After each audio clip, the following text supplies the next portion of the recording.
vaccinations in their life, I don't find it's worth the money. Number one, we really don't see parvo and distemper in adult animals. Usually that first 6 months is when it's the most dangerous because that's when their immune systems aren't really developed. Remember I mentioned somewhere or another, I've been talking a lot this weekend, that that what happens at the time of puberty is those hormones supercharge the immune system.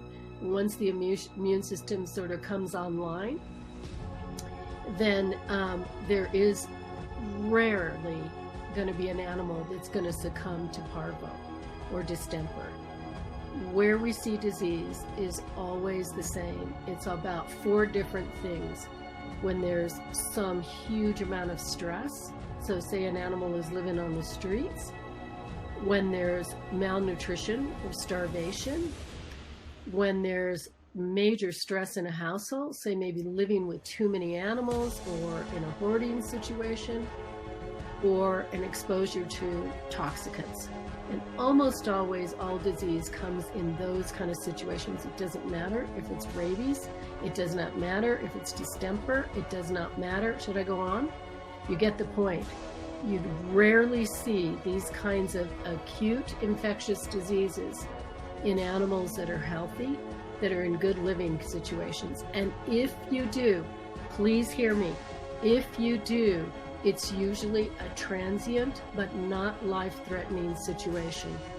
Now I know some veterinarians will immediately, their back of their hair will stand up, but think about it. When did you last see an animal that was healthy that had parvo, that wasn't vaccinated? See, that's the key. I see plenty of animals that have been vaccinated that then come down with parvo. In fact, I created that in my situation in my early years as a vet. And that was one of the things that I did this in 2 litters of puppies, and I vaccinated these completely healthy puppies, never had seen parvo. This was back in the 80s.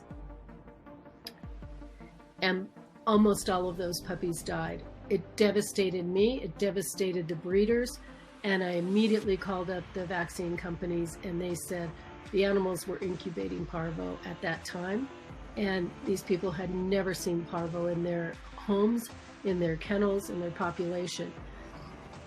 What I know now is those vaccines caused that and killed those puppies. הרפואה הגדולה מכולן היא ללמד אנשים איך לא להזדקק לה. זה דוג לייף, וזו הייתה דוקטור די בלנקו, וטרינרית חוקרת ולמדה על חיסונים ועל טוקסיקולוגיה במשך יותר מ-30 שנים. רוצים לדעת ולהבין עוד בנושא מחלות וחיסונים? כנסו לקבוצת הפייסבוק של